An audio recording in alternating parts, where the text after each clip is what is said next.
Power shifts, and so do alliances, and that truth has been written in the lives of the most powerful men and women for centuries.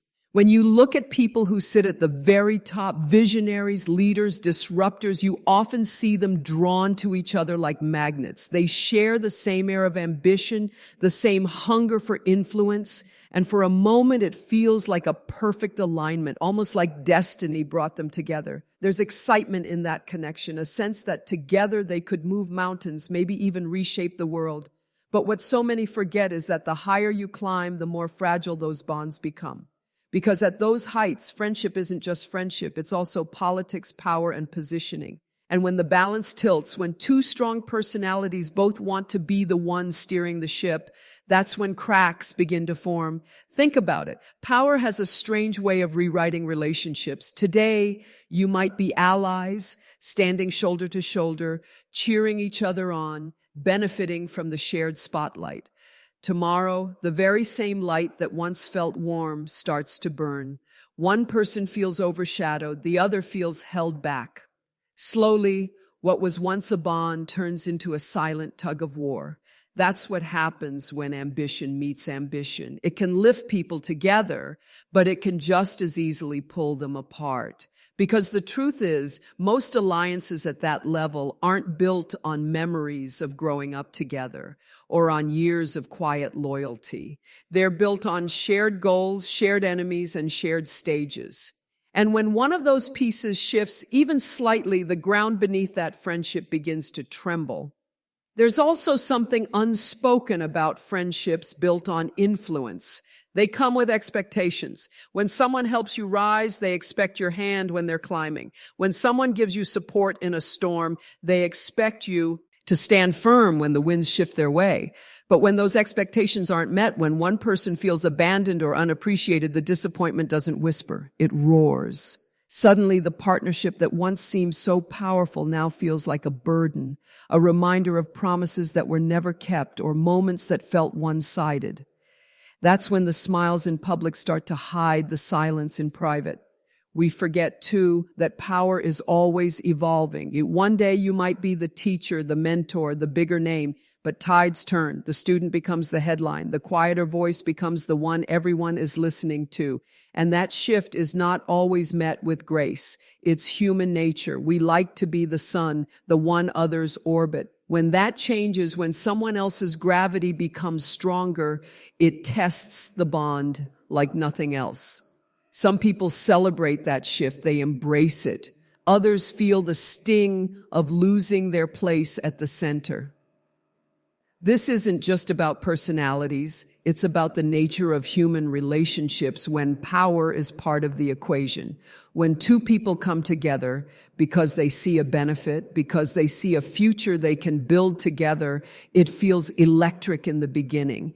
But the very foundation is conditional. It depends on both of them continuing to see the same future. And if that vision starts to diverge, if one wants to move left while the other insists on going right, the alliance doesn't just strain, it fractures. What used to feel like a shared mission now feels like two competing campaigns. And maybe that's the heart of it, competition. When two powerful people start to compete instead of collaborate, the friendship isn't just strained, it's rewritten. What used to be us becomes me versus you. What used to be encouragement turns into comparison. Every success feels like a statement. Every comment feels like a challenge. And in that silent shift, trust erodes. Because friendship without trust isn't friendship, it's performance. That's why so many relationships at the top don't last. Not because they weren't real in the moment, not because the people didn't genuinely like each other once upon a time, but because power is a restless thing. It doesn't stay still. It doesn't sit quietly in the corner. It moves, it pushes, it demands. And when it moves, it often drags those friendships with it, sometimes lifting them higher, sometimes tearing them apart. In the end, alliances built on ambition aren't always destined to fail, but they're always destined to be tested. And when the test comes, when the spotlight shifts, when egos collide, when visions split, only the friendships built on something deeper than power survive. And that's the lesson hidden in every high-profile falling out. When power shifts, alliances shift too. And those who once stood side by side can find themselves standing on opposite sides of a line neither of them saw coming. Egos are fragile, even the ones that look like they're made of steel. We look at people standing on the grandest stages, delivering bold words with unwavering voices, and we think they're untouchable. We think nothing could rattle them, nothing could pierce that armor of confidence. But the truth is, ego is one of the most delicate things in the human soul. It doesn't matter how much money you have, how many followers you gain, or how many headlines carry your name. One misstep, one slight, no wound to pride, and that seemingly indestructible ego can begin to crack. What's fascinating is that the bigger the persona, the more carefully that ego must be held. It's like holding a glass sculpture. It looks strong, but one wrong move, and you see just how easily it can shatter. Behind every bold declaration, there's an unspoken need. The need to be seen, the need to be valued, the need to be respected. That doesn't go away with success. In fact, success can make that need even sharper. When someone has built their life, their identity, their very sense of self around being the biggest, the brightest, the loudest voice in the room, even the smallest hint of being diminished feels unbearable. That's when the tension starts, not because of some great betrayal, not because of some monumental wrongdoing, but because of something as simple and human as feeling overlooked. And when pride gets bruised at those heights, it's not just a bruise, it's an earthquake. This is what people rarely see about the powerful. They imagine that success erases insecurity, but often it only buries it under layers of titles and applause. And buried insecurities have a way of surfacing when the wrong word is said, or when someone else's spotlight feels a little too bright. The ego whispers, "That should be you up there." It whispers, "Why aren't they giving you the credit?" And those whispers grow louder until they aren't whispers anymore. They're storms. Suddenly, what could have been a small moment of humility turns into a battle of egos. And in those battles, friendships rarely survive unscathed. There's also something to be said about the way power magnifies every interaction. In ordinary friendships, a missed call or a misunderstood comment might sting, but it rarely unravels the bond. In friendships where both people live under constant scrutiny, every word feels heavier, every gesture carries weight.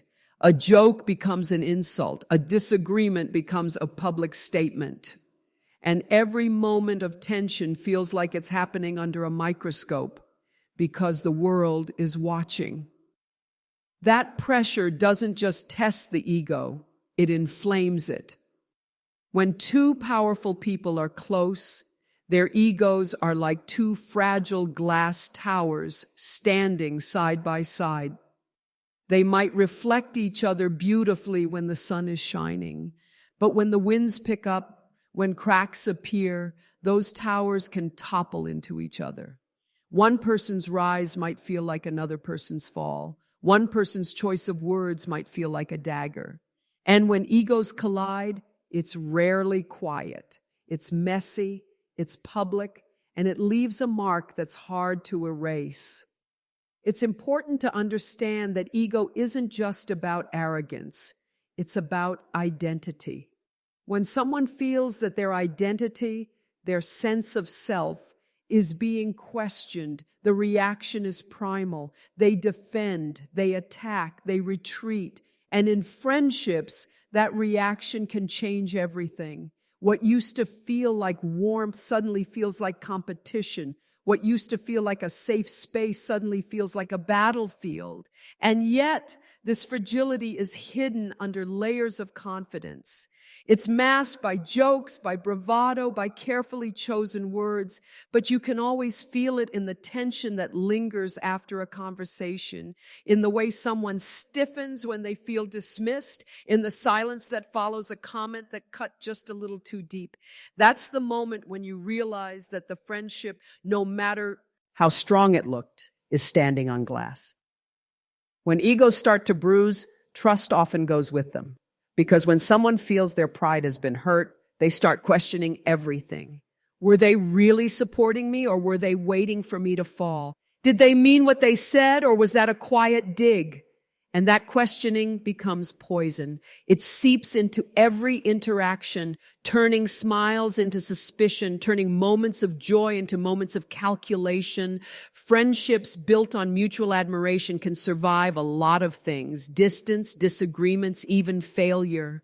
But when admiration turns into resentment, when the need to feel valued turns into the feeling of being undermined, that's when the bond begins to crumble. Because the ego, for all its fragility, is relentless. It doesn't heal easily. It remembers every slight, real or imagined, and it keeps score. And so what begins as a strong and celebrated friendship can slowly become a cold war of unspoken words and unhealed wounds, not because either person set out to break it, but because the human heart, no matter how grand the stage, still wrestles with pride. And pride, when hurt, can turn even the closest allies into strangers. Sometimes it isn't betrayal that drives two people apart. It's evolution. People grow. People change. The things that connected them once, the values and visions that made them feel like they were standing on the same side of the world, begin to shift quietly, almost invisibly at first. What felt perfectly aligned just a few years ago can suddenly feel distant, like an echo of something that no longer exists. This isn't always dramatic, and it doesn't always come with shouting or accusations. Sometimes it's just a slow drift, the way continents move apart inch by inch, until one day you look up and realize you're no longer standing together. You're standing on opposite shores. At the start, everything feels effortless. Two people see the world in similar colors. They share conversations that light sparks in their minds, and they dream of the same future. That connection is intoxicating. It makes you believe it will last forever. But nothing in life stays frozen. Over time, ideas evolve, perspectives shift, and priorities rearrange themselves. The person you were 5 years ago isn't the person you are today, and the same is true for the person beside you. And when those inner evolutions don't move in the same direction, the bond begins to stretch. It's not always easy to see it happening. At first, it's just a small thing, an opinion that doesn't quite match, a statement that makes one person pause. Then it becomes another moment and another. And suddenly, you start noticing that the conversations don't flow like they used to. There's a gap, a hesitation, a difference in language, not the language of words, but of purpose. One person starts talking about innovation, about pushing boundaries, about creating something new. The other talks about power, about influence, about winning battles. And while those ideas once felt like they belonged to the same dream, they now sound like different songs playing in the same room. This is what makes these breakups so hard to understand from the outside.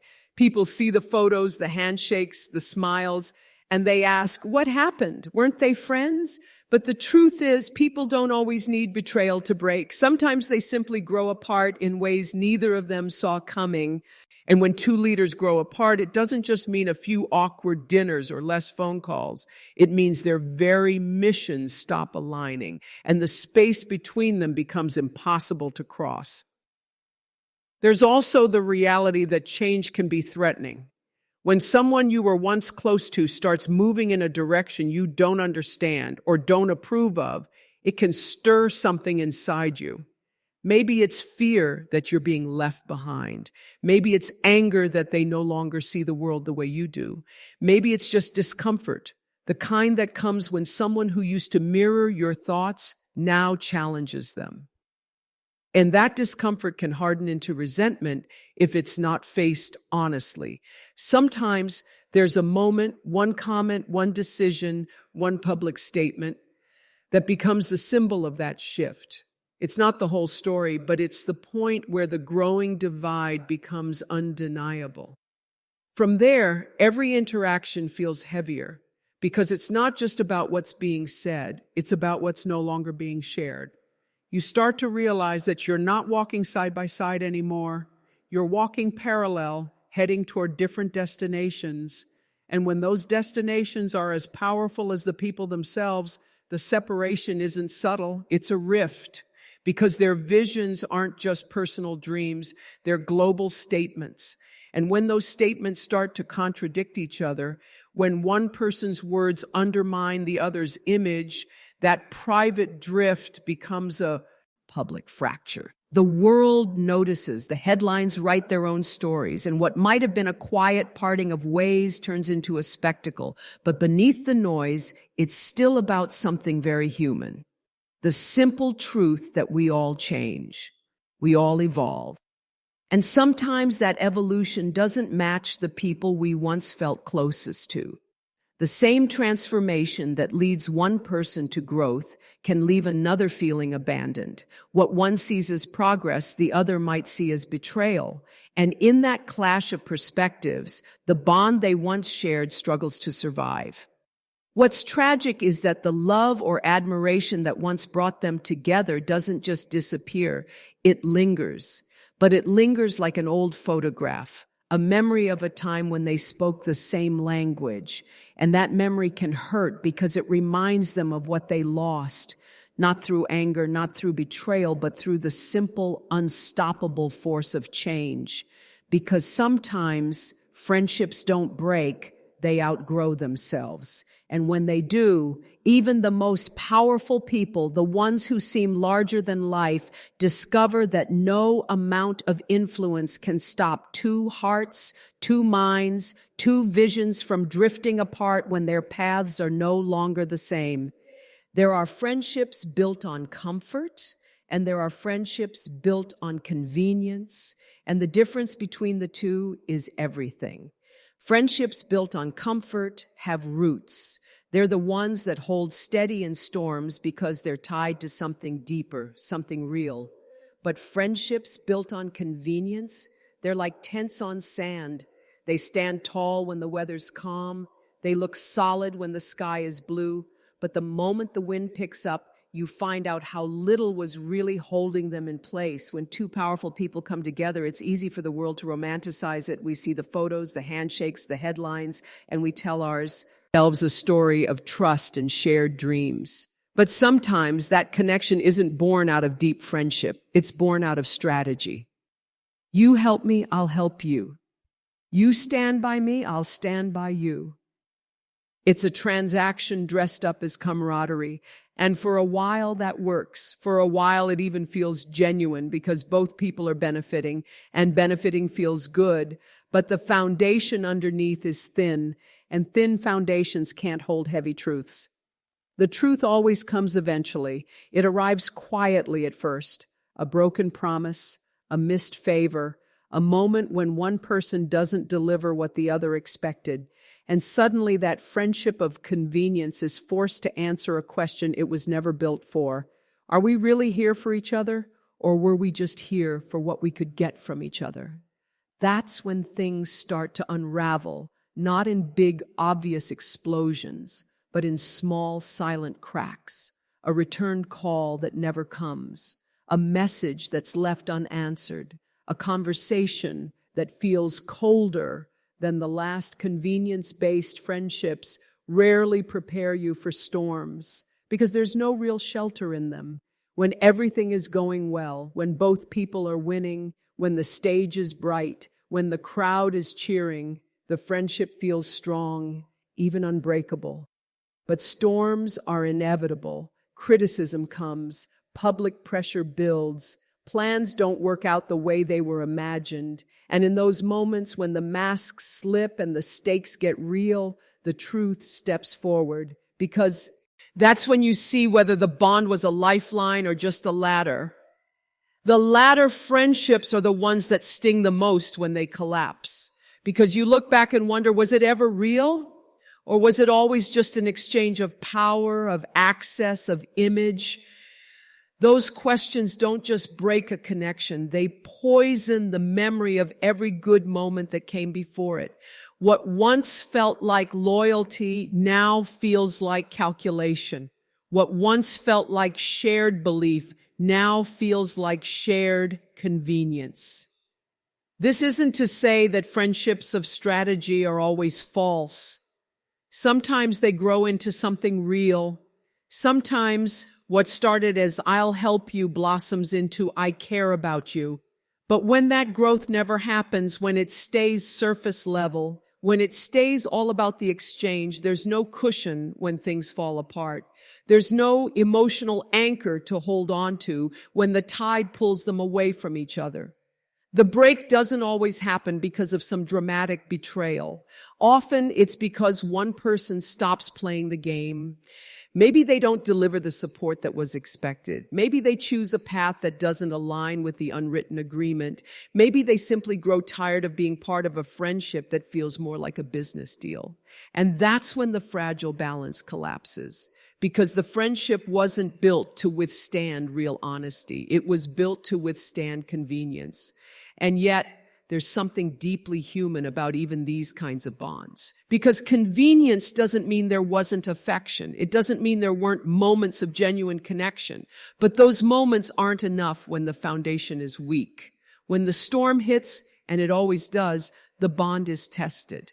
And if the bond was never stronger than the benefits, the storm wins. Every time there's an ache in that realization. Because for the people inside the friendship, there's a part of them that wants to believe it was more. They want to believe the laughs were real, the words were real, the warmth was real, and maybe some of it was. But when the friendship can't survive the truth, when it can't survive the end of convenience, that ache turns into silence. The calls stop, the smiles become awkward, and the friendship that once looked unstoppable simply fades away. In the end, friendships built on strategy and convenience rarely make it through the storms of truth. Because truth is heavy, truth demands something more than shared benefits. It demands trust, sacrifice, and loyalty that doesn't shift when circumstances do. And if those things aren't there, the friendship isn't really a friendship. It's just a fragile alliance waiting for the first strong wind to show what it was all along.